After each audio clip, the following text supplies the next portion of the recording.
ನಿಮ್ cinema success ಆದ್ಮೇಲೆ ಮತ್ತೆ ಈ ಸಿನಿಮಾ ಹೌದು, ಇಲ್ಲ ಈ ತರನೇ ಬ್ಯಾಕ್ ಟು ಬ್ಯಾಕ್ ಬರ್ತಾ ಇರ್ಬೇಕು.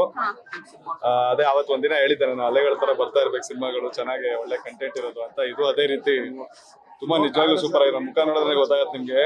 ತುಂಬಾ ಇಮೋಷನಲ್ ಸಿನಿಮಾ, ತುಂಬಾ ಒಂದು ಇಂಪ್ಯಾಕ್ಟ್ಫುಲ್ ಸಿನಿಮಾ. ಒಂದು ತಂದೆ ಮಗಂದು ಕತೆ ತುಂಬಾ ಇಂಪ್ಯಾಕ್ಟ್ ಆಗುತ್ತೆ. ತುಂಬಾ ಒಳ್ಳೆ, ತುಂಬಾ ಇಮೋಷನಲಿ ಡ್ರೈವ್ ಮಾಡುತ್ತೆ. ಸೊ ನನಗಂತೂ ತುಂಬಾ ರೀಚ್ ಆಯ್ತು, ತುಂಬಾ ಫೀಲ್ ಆಯ್ತು ಸಿನಿಮಾ. ಅದಕ್ಕೆ ಹಿಂಗೆ ಈ ತರ ಮಾತಾಡ್ತಿರೋದು ಈ ವಾಯ್ಸ್ ಅಲ್ಲಿ. ಎಲ್ರಿಗೂ 100% ಈ ಸಿನಿಮಾ ಇಷ್ಟ ಆಗುತ್ತೆ, ತುಂಬಾ ಇಂಪ್ಯಾಕ್ಟ್ ಆಗುತ್ತೆ. ಸೊ ದಯವಿಟ್ಟು ಬಂದು ನೋಡಿ ಸನ್ ಆಫ್ ಮುತ್ತಣ್ಣ ಎಲ್ರು. Thank you.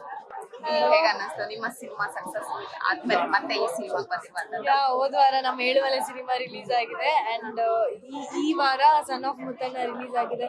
ತುಂಬಾ ಚೆನ್ನಾಗಿದೆ ಅಂಡ್ ಎಮೋಷನಲ್ ಆಗಿದೆ. ತುಂಬಾ ನೋಡ್ತಾ ಇದ್ರೆ ಕಣ್ಣಲ್ಲಿ ನೀರ್ ಬರುತ್ತೆ. ಅಪ್ಪ ಮಗನ ಸಂಬಂಧ ಆಗಿರ್ಬೋದು ಅಂಡ್ ಅಪ್ಪ ಮಕ್ಳು ಪ್ರೀತಿಗೋಸ್ಕರ ಎಷ್ಟು ಅದು ಸಪೋರ್ಟಿವ್ ಇರುತ್ತಲ್ಲ, ಸೊ ಅದು ಪ್ರತಿಯೊಬ್ರು ಮನೇಲೂ ಅದು ಇಂಪಾರ್ಟೆಂಟ್ ಆಗುತ್ತೆ. ಇವಾಗ ಮಕ್ಳನ್ನ ಅರ್ಥ ಮಾಡ್ಕೊಳ್ಳೋದು ಅಂಡ್ ತಂದೆ ತಾಯಿ ಸ್ಥಿತಿ ಹೇಗಿರುತ್ತೆ ಅಂತ ಮಕ್ಳು ಅರ್ಥ ಮಾಡ್ಕೊಳ್ಳೋದು, ಇದೆಲ್ಲ ತುಂಬಾ ಚೆನ್ನಾಗಿ ತೋರಿಸಿದ್ದಾರೆ ಸಿನಿಮಾದಲ್ಲಿ. ಅಂಡ್ ಖುಷಿ ಅವ್ರ ಆಕ್ಟಿಂಗ್ ನಂಗೆ ತುಂಬಾ ಇಷ್ಟ ಆಯ್ತು. ಅಂಡ್ ಆಫ್ಟರ್ ದಿಯಾ ಇದೊಂದು ಒಳ್ಳೆ ಸಿನಿಮಾ ಅವ್ರು ಕೊಟ್ಟಿದ್ದು, ತುಂಬಾ ಚೆನ್ನಾಗಿ ಅನಿಸ್ತು.